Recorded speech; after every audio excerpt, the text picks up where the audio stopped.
友，大家好，欢迎收看中嘉新闻，我是蔡小军。新闻一开始，先带你来看台南安平自古有句谚语：城隍庙没谱，没人敢谱。每年的中元普渡都要由安平城隍庙先举办公普，其他的公庙才能进行普渡。今年在普渡前进行了放水灯、山灯、走射马、牵水等仪式，为台南安平地区揭开普渡祭典的序幕。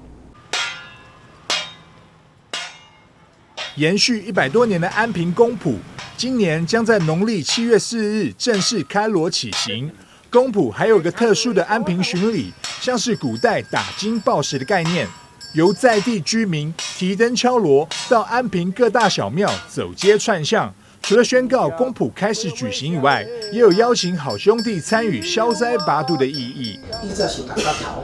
然后他会做一个轮流，今年轮你，明天轮他。那大家会相听，这时阵在相听的时阵的热络，大家就把这样子当成一个荣誉感，然后去缅怀以前我们的开垦的祖先。安平公普由10个角头庙负责，每10年一轮。今年刚好轮到港仔尾灵祭殿，由于灵祭殿孤棚祭跟安平镇城隍公普都被列为无形文化资产。所以这次特别将2个活动结合，有着好事成双的意涵。我们的普渡是自古保留最完整的普渡，里面有牵涉烧下位、砍水人、画心，还有放水灯，什么都有，最完整的。希望各位如果有空可以来参观。阮的公普也是咱7月初9。古白节，其实阮的一个目的，跟一个意义就是啦，这是先人往生意，咱做事世，咱这后辈现在咱伫阳间的人民，就是爱有一个孝心，就是讲，不管你伫倒位，你拜啥物，心内拢要有一个饮水思源的心啦。市府除了鼓励这个文化继续传承，也希望外县市的朋友能够来到安平，实地体验这个在地文化。连接的地方的力量，用宗教的这个力量，我来发展到咱安平区的这个观光这个发展祈求咱会当将市民会当保庇这个活动会当非常顺利成功今年轮到安平公普的港仔尾灵祭殿，将在8月24日举办全国唯一的孤棚祭，跟往年一样，也会举办绑竹竿 DIY 体验活动。庙方也欢迎民众一起来参与这个有意义的神秘特色宗教活动。记者张硕维采访报道。再带你来看，8月11号在桃园青埔热闹开幕的世界客家博览会，白天可以参访2座主题馆，晚上还有精彩的3D 光雕投影秀。其中在台湾馆有全台最大的裸视3D 投影，另外在儿童美术馆还有结合声音与手机，让游客召唤出具客家元素的圣鸟飞出投影，隔着清塘园眺望美丽的湖景。民众站在原地，或抬头，或拿起手机，要捕捉眼前市客博台湾馆外墙上正精彩上演的3D 光雕秀。自8月11号热闹开幕的世界客家博览会，除了白天可以逛各个展馆，夜晚更是有不同的风貌。桃园市府文化局局长邱正生也介绍了青埔主展区的2大光雕秀，其中在台湾馆的外墙上，可看到全台最大的3D 光雕投影，每晚7点准时播放主秀动画回庄，希望召唤都会客家族群以及民众对客家庄的思念之情。在台湾馆外面，这展览馆的外墙有一个非常巨大的光雕投影，这应该是全台湾最大型的光雕投影整个这个长度有长边有到100米，短边也有超过55米以上，然后呢上下的高度也超过25米。那这个投影里面呢，我们是有分好几段的这个精彩内容有一段呢，我们在8分钟的这个像用电影叙事手法做的回庄这样的一个主题，希望全世界各地的这个客家人都能够把台湾当作他的家乡来回来台湾来然后来看这个展览。一方面呢，我们可能很多在外地的这个都市客这个我们说都会客啦都会的这些客家族群的朋友们，也可以借由这个机会返乡顺着岔西路往前走，来到清塘园，除了有美丽的夜间湖景可欣赏，文化局也在刚完工的桃园市立儿童美术馆外墙上进行第2场多媒体光雕投影秀展演。主秀客营结合了声音艺术与 AI 科技，呈现资料视觉化之美，并且在节目的休息期间，民众还可以透过手机扫描 QR code， 召唤出具客家元素的圣鸟飞升到投影上，满足游客视听以及互动感受。我们用这个客家人敬重文字的这个概念，以文字为一个核心去这种做3D 光雕投影那非常非常的绚丽。这个3D 技术应该说炫技性也很高那再加上我们客家的桐花啦、其他的元素等等，当然这个作品本身还结合了最新的 AI 科技技术，也就是说我们把桃园相关的这种大数据结合运算之后呢，呈现在我们这整个影片当中，比如说我们的埤塘的数量啦，我们的这个客家人口的数量啦，有很多的这种参数作为一个运算基础，来呈现在我们画面里面的例子，画面里面的这些桐花的数量画面里面各种主要呈现元素的这个数量构成等等那它非常的特别，然后它很适合站在清塘园，就是在这个儿美馆的正对面的位置，就在清塘园的岸边去欣赏那这个效果非常非常的好。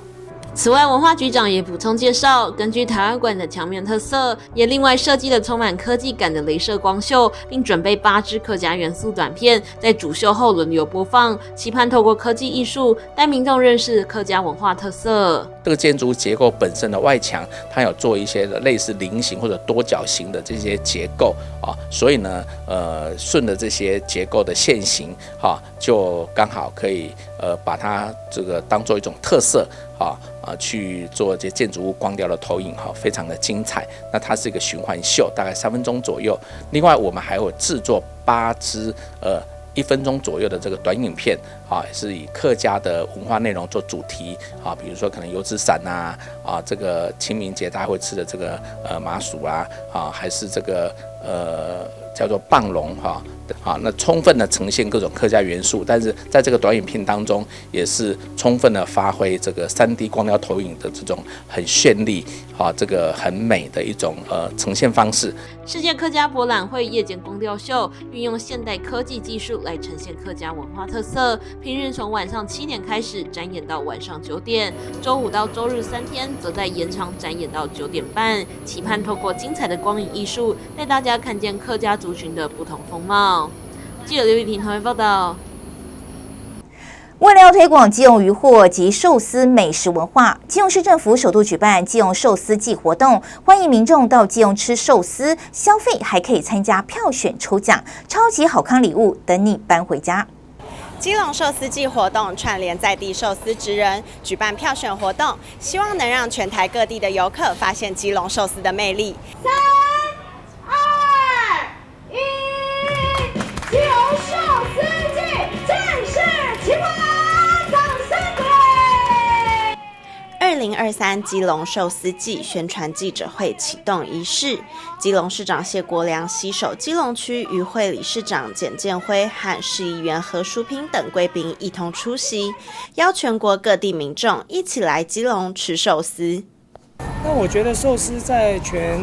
世界的辨识度都很高，在基隆我已经看到有很多的职人做的都是非常精致的寿司，所以我觉得我要做的纯粹就是把这个事实能够推广出去，然后让大家可以了解到原来基隆有这么多好的精致的寿司餐厅可以来享用。所以未来呢，我们除了办活动以外，我们也会有实质的产业补助计划，让这些职人寿司更多的能够在基隆发挥它的特色，服务来到基隆游玩的国内及国外的观光旅客。记者会现场有多位在地的议员跟国民党立委参选人林佩祥议员等贵宾代表来见证活动起跑，共有31间在地知名寿司以及连锁店家代表都到现场支持活动，热烈来响应基隆寿司季。来基隆吃寿司！我跟跟蒋万安市长有聊到我们的活动，可不可以再跟我们透露多一点细节嘞？当然具体还是要看万安市长的时间啦。我大概前2天有打给他，然后有跟他说，我们基隆现在有这样的活动哈。那我知道他台北以前我也是他牛肉面节的一个常客，那我希望说他有机会能够来这个品尝看看。那他有允诺说他看一下时间，假如时间允许的话，他会考虑过来这样。市政府观光及城市行销处代理处长林文荣也说明，欢迎民众到寿司店消费，参加票选活动。参加民众还有机会带走 iPhone 14、50寸液晶电视等大奖，希望能让更多热爱美食的人知道基隆特有的海味文化，带动来基隆吃寿司的旅游风潮。详细的基隆寿司季票选活动，可到活动官网或基隆旅游网查询。记者李亮杰、陈淑平、黄日升，基隆报道。而针对市长谢国良结合基隆新鲜渔获特色，大力推广基隆寿司季，参加活动的在地寿司店家都相当肯定。寿司就好吃啦，对不对？基隆市政府举办第1届基隆寿司季票选活动，这样的构想获得在地寿司业者的肯定。有啊，我觉得这样促进基隆的寿司的观光还不错，然后基隆最鲜的那种鱼都可以第一手到我们大家顾客的胃口里面，我觉得是非常好的。对啊，谢谢。那要不要推荐一下基隆的寿司？有可以推荐站前寿司，在三坑在地的小店，但是我们是主打便宜，然后大家通勤族上班时间都是上班要外带都可以来这边吃。我是龙记寿司，但是我现在就是因为旁边在施工，所以6日才有开。对，就是如果要来的话，就尽量6日来，然后在那个鱼市场那一条的第1间店就是龙记寿司。那我觉得基隆的话，其实它的海产链是非常非常的完整的。那当然我们回转寿司业者希望未来也可以跟我们的海产的业者可以做一些结合之外，其实我们到这边来进驻也是希望可以再多造就一些当地的就业机会。那我想跟在地的业者一定也是一个相辅相成的彼此都可以互相衬托的一个存在。除了基隆是新鲜渔获产地，寿司业者说，目前邮轮复航，基隆观光潜力无穷。最近进驻基隆旧火车站来开店，希望推广多元的寿司美食。其实基隆就是一个还蛮具有魅力的一个城市。那它这边就是也有邮轮，有外国的游客，那国内的游客也常常会来这边。其实因为寿司现在来说的话，因为在国际间，像美国啊，或者是其他的欧洲国家，其实也还蛮多人都很喜欢吃寿司的。那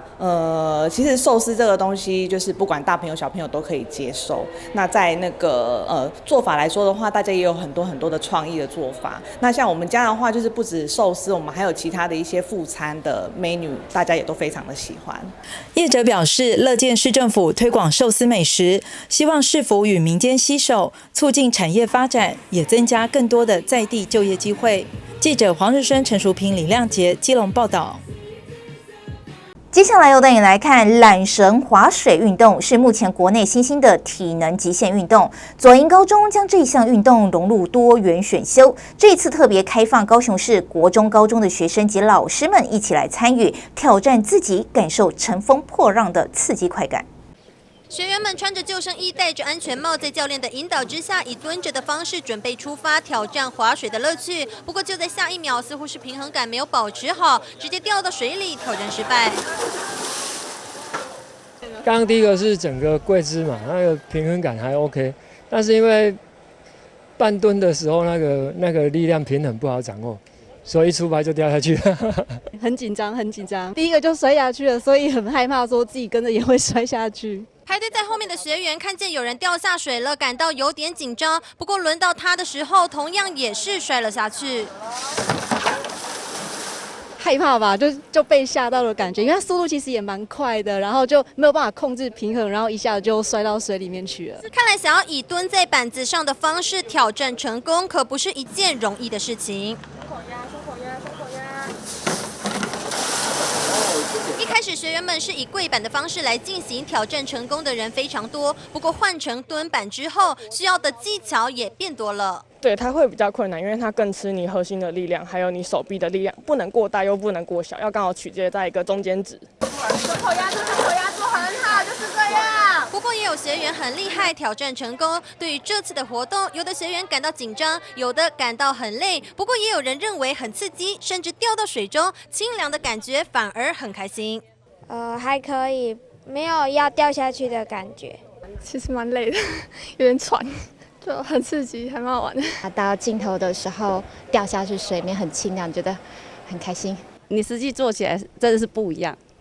嘿，是有难度的。就一开始好像有点担心会被落水，不过滑下去以后，因为就是有 hold 住那个核心，所以还算上手。缆绳滑水运动是目前国内新兴的体能极限运动。左营高中将这个运动融入高中多元选修，这次更特别开放高雄市国高中的学生以及教师一起参加挑战自己。而校长本人为了能够树立典范，不想在大家面前丢脸，更是提前1天就来小试身手。对，其实我前1天已经有先来这边，实际操作过，也知道说整个动作啊什么的哈，因为我很在乎说整个活动的流畅性还有安全性，所以我借由实际的这个参与，也知道我们的学生学员在实际做这个活动的时候会遇到什么样的困难。与众不同的连潭乐水、缆绳滑水运动，让参与的学员们来到莲池潭，挑战一下其中的乐趣。对于这次的活动，学员们纷纷感到相当有趣。在炎热的天气里，不论是能够泡在水中，或是感受乘风破浪的刺激快感，都让大家玩得好开心。记者郑光佩、庄淑婷高雄报道。再带你来看一群来自游泳俱乐部22位平均年纪不到8岁的孩子成功挑战泳渡基隆屿，虽然过程一度很紧张不过在其他伙伴鼓励下都顺利完成。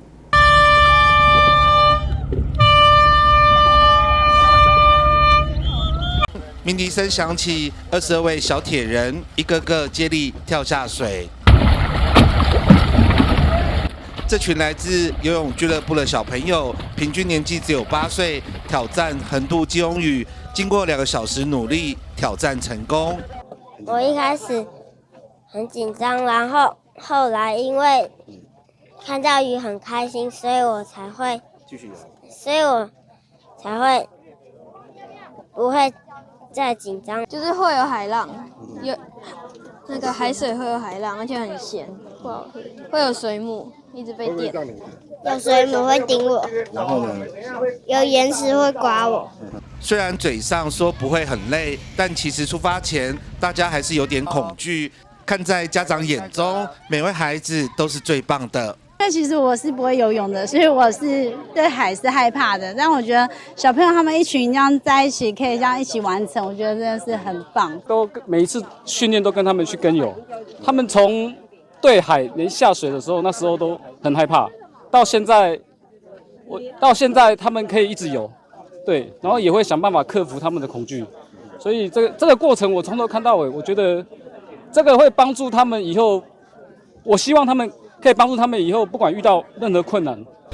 小铁人挑战基隆屿，要防止意外发生，全程有5艘船在旁边借护，还有立桨1对1的借护。这么高规格措施，就是希望能够让水域活动安全进行。在参加这个活动还有培训计划前，其实我们很单纯，都只有在游泳池练习过。那顶多他们有参加小铁人赛事，是在活水湖一些开放水域游过而已，但从来没有在海边游泳过，因为国内目前还没有一个铁人赛事有在海边有挑战的。由这一次的活动来提醒各位，海它是安全的，如果有安全的介护，我们可以更加的亲近海洋，让这个水域游戏的活动都是很平安的，来让这些游客开开心心的来玩。小小年纪挑战不可能，坚持不放弃，想必这一趟旅程让他们对大海已经有更深的认识。小铁人泳渡基隆屿。记者黄少明基隆报道。再带你来看新北市中和区秀山国小在暑假开设的音乐创作工作室课程，在暑假期间特别外聘老师授课，孩子们可以透过软体内建的多种乐器，创作出属于自己的音乐。把节奏加进来，节奏加进来的时候，我还放了效果。不用10分钟，即时创作出一段属于自己的音效。新北市秀山国小在暑假期间开设音乐软体 GarageBand 音乐创作工作室课程，教导校内同学运用好上手的免费软体，制作出属于自己的音乐。音乐班召集人洪其云表示，这个软体可以让孩子将平常上课所学到的乐理知识及自己专精的乐器融入于生活之中。培养的这些听写啊、乐理这些正规的课程之外，他们能够真正达到他们能够应用于生活之中。那尤其现在的孩子啊，他对于这个科技的应用也相当的熟稔，所以我们就安排了使用这个平板，那用这个 GarageBand 这样子的程式，让孩子可以将他们所学呈现。把他们的想法呈现在这个 GarageBand 的这样子的作品之中。那从中呢，他们就可以得到在一个人的状况下呢，他也可以有整个合奏声响和声旋律不一样的这个效果。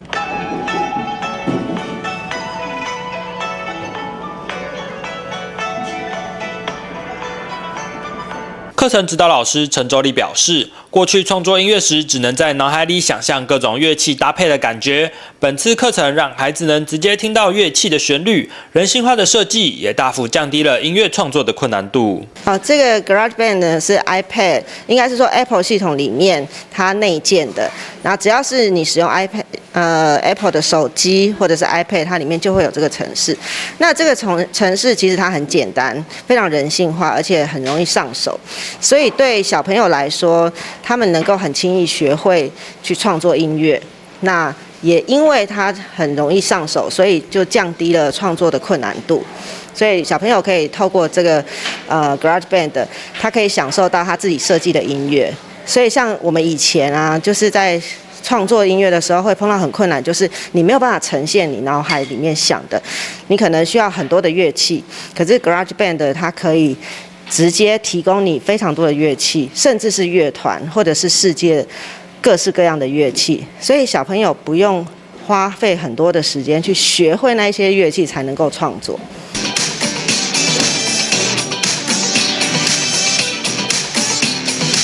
音乐班同学表示，使用软体来进行创作，真的比自己凭空想象还要简单。就是我觉得利用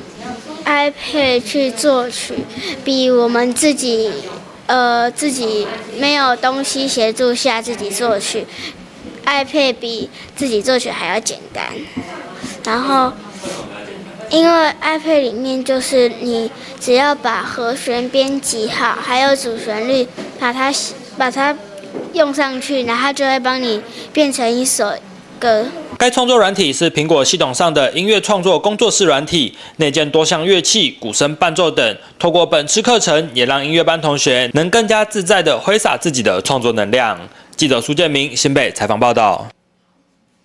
接下来要带你来看台南的文旦进入产季，立法委员郭国文媒合台南工业区的业者一起认购在地小农的文旦，希望建立厂商与小农平台，帮助小农与扰农行销文旦。立法委员郭国文表示，自当选立委以来，每年透过不同的措施协助文旦农，包括促销、企业媒合与督促政府进行加工果的收购。今年在加工果收购启动后，稳定了市场价格。郭国文也媒合在地工业区向小农与老农认购文旦。媒合的部分，过往我媒合过一些大企业，也媒合过南科。那今年比较不一样的是，我媒合在地的这个中小企业，就是以工业区为主了包括咱的中仑那工业区，包括呢咱嘉义的工业区。以及三重工业区、甲关田工业区等做伙来替咱的农民来买这个文旦。那因为是媒合，所以不是促销，他们有足够的时间去选择他们的对象。那今年的对象，我主要锁定的这一个销售那个供应对象是这一个中农，叫小农跟老农。为什么小农跟老农呢？因为小农跟老农本身呢比较没有所谓的自有品牌跟自有通路。那没有自有品牌、自有通路，不代表他们品质不好，只是呢，他们有时候是碍于过去的这个养成跟训练的差异，所以说呢，并没有这一部分自有的通路跟品牌。因此呢，透过这个平台媒合，让他们建立这一个彼此的一个社会关系跟连结。现场出席有关田工业区厂商协进会、中寮工业区，还有安定、嘉里与山上工业区的代表，充分展现在地企业挺小农的精神。在地企业挺在地农民，企业挺农民，企业挺农民。阮但做有名，一年送一届尔，所以一直拢有固定的客卡。所以委员都讲去照顾这个较无含企业连结这个小农，我想委员是真正有够用心，这嘛是一个重点嘛，会当咱来推广。我相信讲大家行做伙来把这个文旦甲推广出去，后一波就是爱带来阮官田来推广林丹啦。立委表示，去年因为白露离中秋只有3天，造成文旦采收季与中秋节太近，产销压力大。不过今年却有40天的时间，可以让企业选购文旦作为中秋礼品，不仅送礼自用2相宜，还可以帮农民来行销。记者林根台南报道。台北市观光传播局和交通部台湾铁道管理局合作，让熊赞纪念品在全台5间台铁梦工厂上架贩售，散播可爱的魅力。而熊赞也特别化身台铁便当店长，帮忙销售新品小卷便当。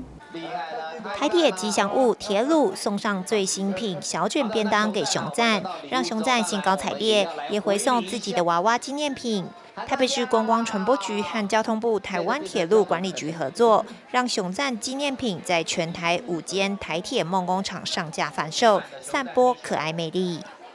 那你今天有很期待来看熊赞？有。那你为什么喜欢熊赞？可爱。因为从世大运最后一天8月31号有一个英雄世大运大游行，然后经过我们公司门口，然后就觉得这只熊怎么那么可爱，然后从此就喜欢上它了。只要看到它的活动，都会跟着去，这样有空的话了。像昨天呐，介绍中山站的地下街啊，因为是里长婆出来带大家，然后突然发现，原来除了以前我们都逛中山地下街，上面的赤峰街呢，巷弄里面有很多小店，真的很棒，所以呢就觉得说，下次有空的时候还要再走过去逛一下这样。然后就是会有跟他一起互动的机会就更多了，因为以前呢都站在高高的台上，有时候大活动，对。其实熊赞它从世大运开始它就在台北市的很多角落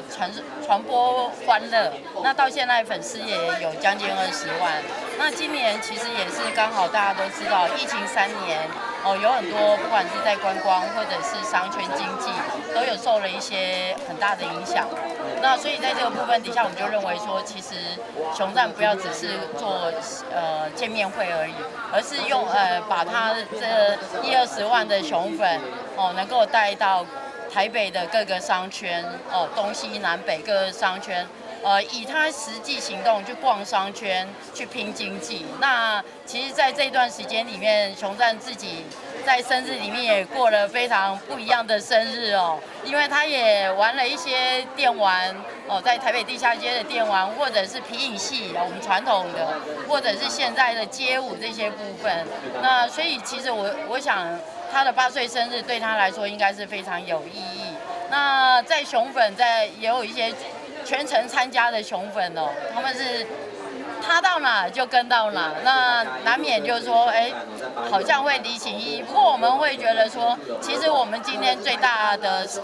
意义就是跟台铁合作，熊赞的一些商品，它能够在台铁的5个梦工厂，也就是说，就像有点把爱传出去的概念。那我觉得。熊赞8岁后，然后熊粉们也看到他走了这么多商圈，了解台北的美好。那我想明年的见面一定又是一个非常精彩的。因为我喜欢他，是因为他如果没有办法出国的时候，我可以带着他到我们那个熊赞的热气球一起去拼外交，做国民外交。对吧？有他在就感觉好在身边一样。对，活力把活力带出去啊，太棒了。那熊仔，你要不要自己选一个你觉得最喜欢的东西是哪一个？来挑挑看。碗吗？就是要吃饭，现在中午。对，中午时间就要吃饭。你确定是碗还是碗里面的食物？食物吧。好。而熊战也特别化身一日台铁便当店长，帮忙销售新品小卷便当，现场挤满粉丝抢买与拍照，带动人潮与钱潮。熊联手出击，要来抢攻商机。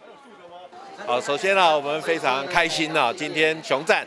来到我们台铁局呢，我们的梦工厂来过生日那今天我们配合熊战的这个活动呢，我们特别推出我们最近还蛮夯的我们的小卷便当。那这个便当呢，其实是在今年6月的时候，我们便当节推出结果呢卖得很好那每天早上呢都有粉丝呢会来排队购买。那所以我觉得今天把这个便当呢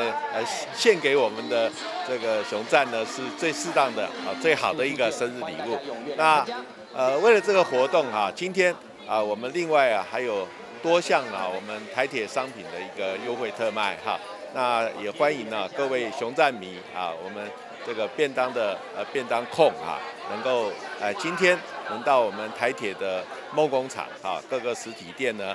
来做参观来做选购。不管是铁路、汉娜或者我们的熊战甚至搞不好交通部的欧熊。我们都是希望大家常常熊见面然后能够带来很多欢乐啦。所以我觉得各有美感嘛，对不对？然后你们看3个人三只熊在一起就是那么欢乐啊，所以就是广交友嘛，跟观光一样就是广交友，然后让这个更蓬勃嘛。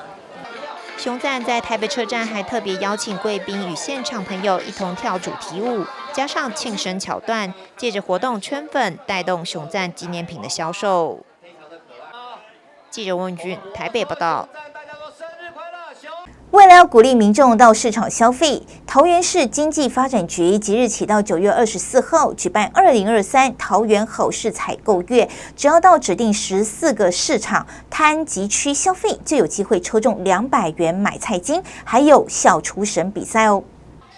为了鼓励民众到市场消费，桃园市经济发展局从即日起到9月24号举办2023桃园好市采购月，只要到指定14个市场摊集区消费，并且拍照打卡上传完成分享任务，就有机会抽买菜金200元。另外，在指定活动场次消费，也可以获得限量的买菜金。欢迎大家一起到市场买起来。2023桃园好市采购月呢，从8月20到9月24。只要你到全桃园的14个公有零售市场跟摊集区去采购，只要买东西呢，就可以有机会换得我们的买菜金200块。然后这个200块呢，可以在全桃园市的一个公有零售市场可以使用到10月10号为止。那其实这个活动我们最主要就是希望能够促进我们桃园市公有零售市场的一个买气。而买菜金的部分呢，我们有分假日场跟平日场。那假日场就是要到实际到我们的6个公有零售市场去消费。然后每天是会发放300份的一个买菜金。那平日场的话呢，则是在8个公有零售场做线上的一个领换，只要你在那些场所呢，然后只要拍照打卡上传呢，你就可以有机会呢取得我们的买菜金。然后只能就是说你在哪边领的买菜金呢，就只能在那个公有零售上，在那个公有零售上去使用。经发局配合采购月活动，还特别举办假日好市小厨神比赛，让亲子从市场采买到完成料理，最后在新永和市场举行决赛，冠军有1万元买菜金，亚军也有5000元的买菜金。民众现场参加投票，也有机会抽厨具好礼。除了买菜金之外呢，我们也有所谓的好市小厨神的活动，在我们6个公有零售市场在假日举办。那其实我们也是希望说，有一个爸爸或妈妈，然后一个大人带一个小孩子呢，然后来体验呢我们传统市场的好，然后希望他们借由呢，我们会给他买菜金呢，现场购买完之后呢，现场料理，然后我们会有然后会有题目，然后请3个厨师来做评审。每个场次呢，我们会挑出2个优胜者，然后到最后呢是在新永和市场办最后的总决赛，然后第1名呢，我们会给他1万块的买菜金，然后第2名是给5000块的买菜金。桃园市经发局也提醒民众，市场买菜金有使用限制，只能在取得买菜金的市场内使用，不可以跨市场消费，不限金额就有机会获得买菜金，但数量有限，使用期限到10月10号，请大家踊跃到市场消费抽买菜金享好康。记者赖伟一桃园报道。为了要记录居住在大德、大南的马祖移民故事，民间文史团体桃马书房召集新旧成员，跟着2位在地的马祖移民妈妈，一起到大南市场寻访马祖移民的摊位，为未来的田野调查访问打下基础。其中有一间专卖马祖常用金香的金香店，有什么特色呢？一起来看看。学员们紧跟着2位马祖移民妈妈穿梭在大南市场，侧耳倾听并记录摊位主人的基本资料，做好踩点工作。为了记录居住在巴德大南的马祖移民故事，民间文史团体桃马书房在日前召集的新旧成员们一起到大南市场寻访摊主是马祖移民的摊位，为接下来要展开的田野调查访问打下基础。有2位在地的马祖妈妈带着我们走，那因为我们之后要绘制桃马人的日常地图，所以今天算是学员第一次的聚会，由我们第1代的学长学姐带着一起来。那之后我们还会在26号的时候会再开一堂课程，就是教大家怎么绘制简单的地图以及写故事。那这一批的成员在最后我们会完成桃马书房期刊第3期。2位带队妈妈都是当年从马祖移居到台湾第1代，深知异乡打拼的辛苦，因此来到市场买菜时也会尽量照顾同乡的摊位。当年他们便带着桃马书房的学员走访他们的独门买菜路线，除了有蔬菜摊、肉摊、鱼摊等生鲜摊位，也有贩卖以前马祖才有的2香好芝麻球点心摊，甚至还有专卖马祖人使用的金香的金香店，让初次走访大南市场的学员觉得惊喜不已，并期待日后的调查记录。就是我们去第1站那个猪肉摊，那一开始我们也是跟他，为什么跟他那么熟，也是买东西买到最后面变成好朋友了，就是这样子。因为那个2香是传统，是马祖以前传统的，所以就是以前都是在马祖上才看得到。对，我们小孩子在马祖的时候，那个就是很珍惜的一个食物，零食啦。我觉得那个最后一摊最后一个就是金香店那一个，那因为他们的传统的不管是祭祀也好，或者是拜拜也好，那对于他们的一些像金香啊那种金纸，可能对于我们这种台湾本岛这种闽南人或者是客家人的一个习俗，可能有不太一样的一个地方。那这个是值得我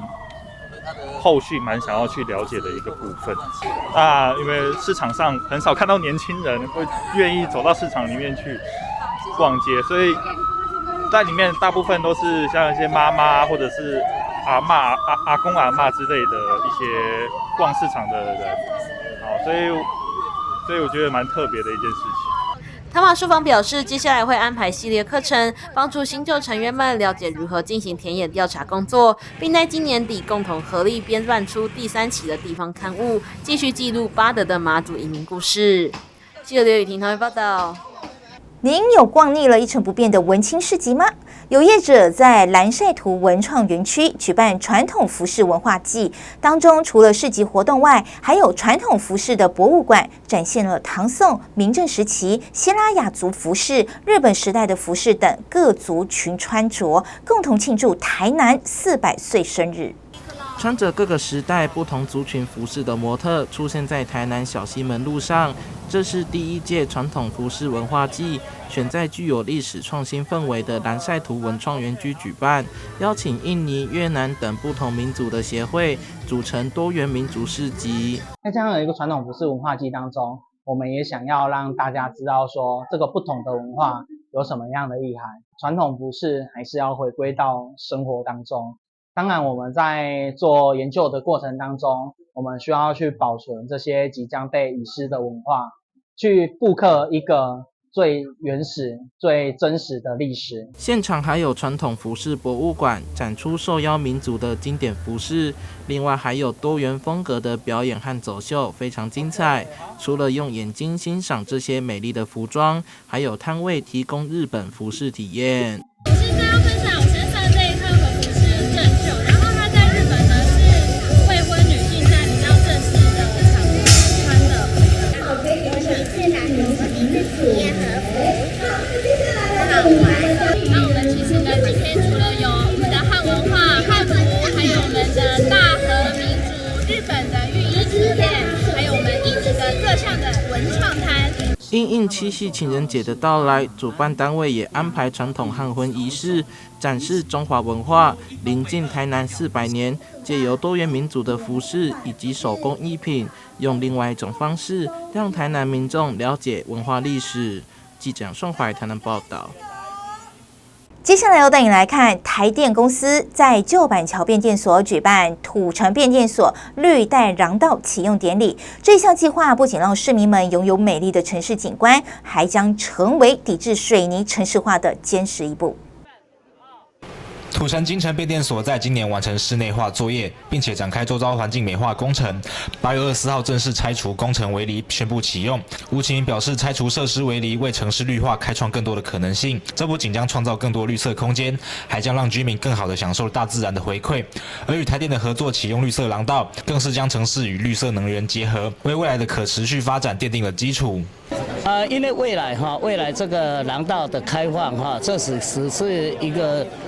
先前的步骤。那未来我们整个四周全部都有廊道。那未来我们整个四周的廊道，我们将近5公顷。所以我常在跟这边的居民说讲，我们这边的市民，大家未来都期待这个廊道一开放，未来就连接到金城路跟我们延吉街整个串联。我们跑了1000的话，就这个腹地将近5公顷。那我们一些老人家、一些小朋友，他们的活动空间会更大更便利那最主要说我们的生活这个运动的空间的提升这是我们过去这几年来的努力，那总算也一一的来呈现了。吴启明表示，这个计划的目标是实现城市与自然和谐共存，市民们不再只是被水泥所包围，而是拥有一条可以散步、运动、放松心情的绿化走廊。这个走廊将是家庭、社区朋友们的聚集地，让大家更紧密的连结在一起。因为未来这个廊道的开放这只是一个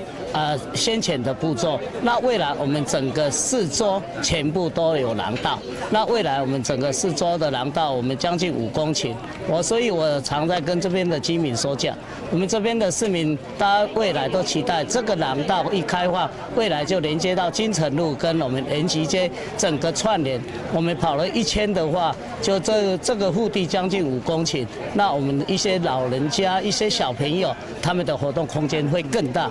更便利那最主要说我们的生活这个运动的空间的提升这是我们过去这几年来的努力，那总算也一一的来呈现了。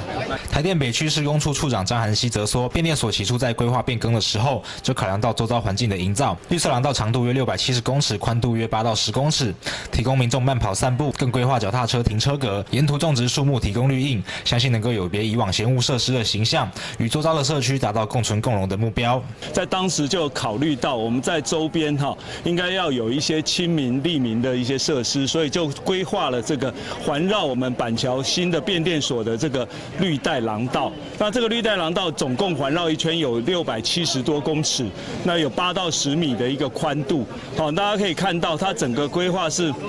朝向一个有坡度、有高低落差。所以我们在整个这个步道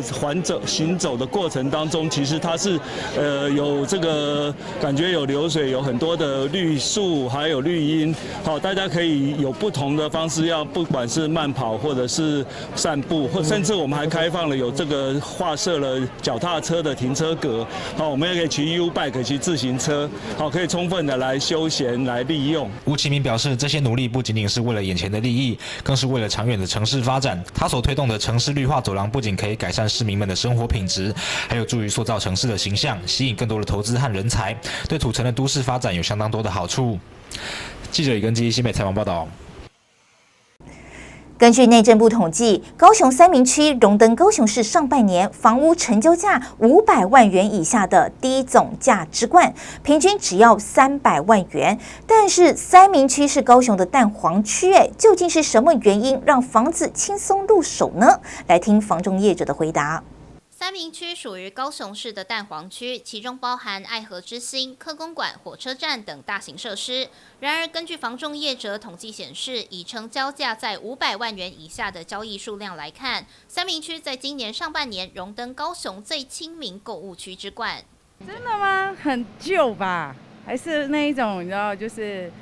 就都一定要重新装修？就我买了300-500万，可能要花500万装修吧。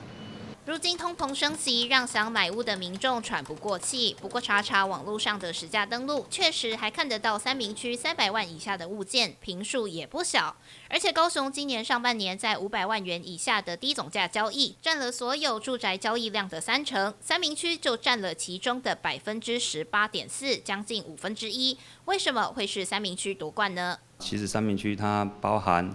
后裔，那合体社区。再来就是阳明学区、科公馆，这一连贯全部都是三民区，所以它在早期也比较早开发，所以公寓式的产品相当的多，所以选择性也很多。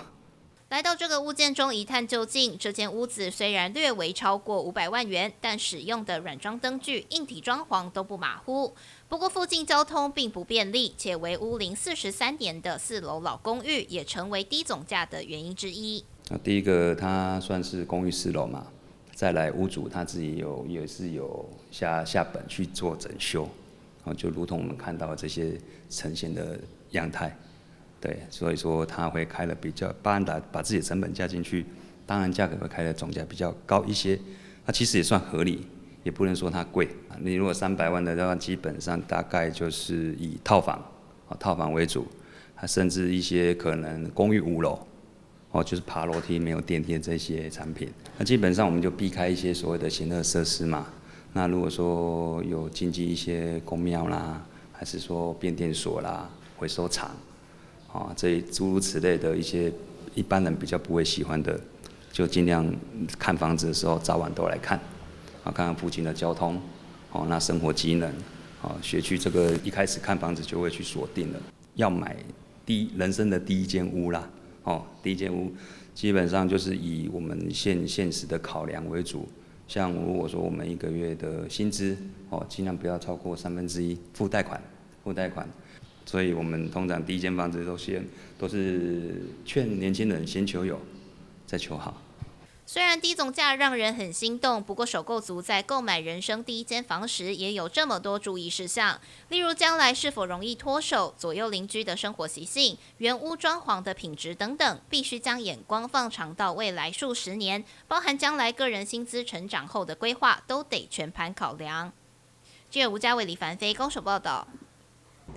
以上就今天的中嘉新闻，也欢迎您到中嘉新闻的脸书及 YouTube 按赞，就能及时获得最新的在地新闻。非常感谢您的收看，我是蔡小君，祝您一切平安，我们再会。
机上盒经销商强力查据查获778台非法机上盒，涉嫌侵权金额超过台币10亿元。看到一则则的新闻，这些制造、输入或销售侵权机上盒的业者都会遭到最重可处2年以下徒刑和50万元罚金。影视产业是文化输出的软实力，可带动旅游、观光等行业发展。盗版业者行为会让正版业者收益减损，进而减少产出优质节目的能量与资源，直接受到伤害的是文创工作者及消费者。所以请大家检查。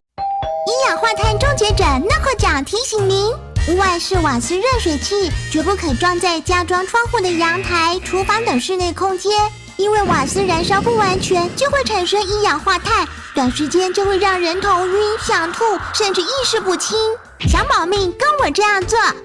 热水器迁移至屋外；2. 更换成强制排气式热水器；3. 改用电热水器。NOCO奖祝福您洗澡通风保安康。酒驾罚很大：1. 提高酒驾违规罚锾，再犯才累计加重，罚款无上限，酒驾拒检或拒测罚更大哦。2. 呼气酒测值达0.25毫克以上，连坐处罚年满18岁的同车乘客。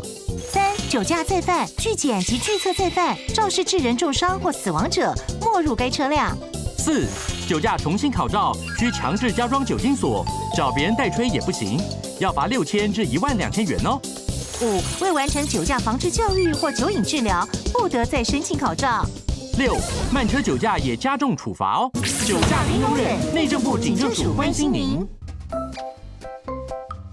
机房及非法机上盒经销商强力查缉，据查获778台非法机上盒，涉嫌侵权金额超过台币10亿元。看到一则则的新闻，这些制造、输入或销售侵权机上盒的业者都会遭到最重可处2年以下徒刑和50万元罚金。影视产业是文化输出的软实力，可带动旅游、观光等行业发展。